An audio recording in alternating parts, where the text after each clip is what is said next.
Life മടുത്തുപോയി, എനിക്കിനി മുന്നോട്ട് ജീവിക്കേണ്ട, എൻ്റെ ജീവിതം തന്നെ മൊത്തം അവതാളത്തിലാണ്, എൻ്റെ കാര്യങ്ങളൊന്നും നടന്ന് ശരിയാവുന്നില്ല, എൻ്റെ കാര്യങ്ങളെല്ലാത്തിനും തടസ്സമാണെന്ന് തോന്നുന്ന ഒരു സമയത്ത് നിങ്ങളുടെ മനസ്സിൽ വെക്കാൻ പറ്റുന്ന ഏറ്റവും നല്ലൊരു മോട്ടിവേഷൻ എന്താണെന്നറിയോ?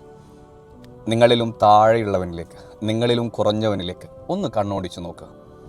കൈയുള്ളവന് കൈയില്ലാത്തവനെ കാണുമ്പോൾ അൽഹംദുലില്ലാ, പടച്ചോൻ എനിക്ക് കൈ തന്നിട്ടുണ്ട്. കാലുള്ളവന് കാലില്ലാത്തവനെ കാണുമ്പോൾ അൽഹംദുലില്ലാ, എൻ്റെ റബ്ബ് എനിക്ക് 2 കാലുകൾ തന്നിട്ടുണ്ട്. നടക്കാൻ കഴിയുന്നവന് വീൽ ചെയറിലിരിക്കുന്നവനെ കാണുമ്പോൾ അൽഹംദുലില്ലാ, പടച്ചോൻ എനിക്ക് നടക്കാനുള്ള കഴിവ് തന്നിട്ടുണ്ട്.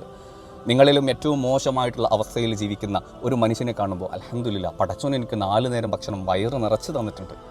പിന്നെ എന്തിനാണ് നീ വേവലാതിപ്പെടുന്നത്? എല്ലാം മേലൊരാൾ കാണുന്നുണ്ട്. നിൻ്റെ എല്ലാം നിശ്ചയിക്കപ്പെട്ടതാണ്. 4-ാം മാസത്തിൽ തന്നെ നിൻ്റെ എല്ലാം എഴുതി വെക്കപ്പെട്ടതാണ്. നീ എങ്ങനെ ജീവിക്കണം, നീ എങ്ങനെ മരിക്കണം, നീ എങ്ങനെ നിൻ്റെ ജീവിതത്തിലെ വിഭവങ്ങൾ നീ കണ്ടെത്തണം. ജീവിതത്തിനോട് ഒരിക്കലും മടുപ്പ് തോന്നുന്ന ഒരു സിറ്റുവേഷൻ നിങ്ങൾക്ക് തോന്നുകയാണെങ്കിൽ എപ്പോഴും താഴെ നോക്കി നടക്കുക. തടസ്സങ്ങൾ നമുക്ക് കാണാൻ പറ്റും താഴെ നോക്കി നടക്കുമ്പോൾ. മേലെ നോക്കി നടന്നു കഴിഞ്ഞാൽ നമുക്ക് ചിലപ്പോൾ അത് കാണാൻ പറ്റിക്കൊള്ളുന്നില്ല. എപ്പോഴും നമ്മുടെ താഴെയുള്ളവരിലേക്ക് അല്ലെങ്കിൽ നമ്മളിലും കുറഞ്ഞവനിലേക്ക് നോക്കുക. ജീവിതം വളരെ സിമ്പിളാണ്.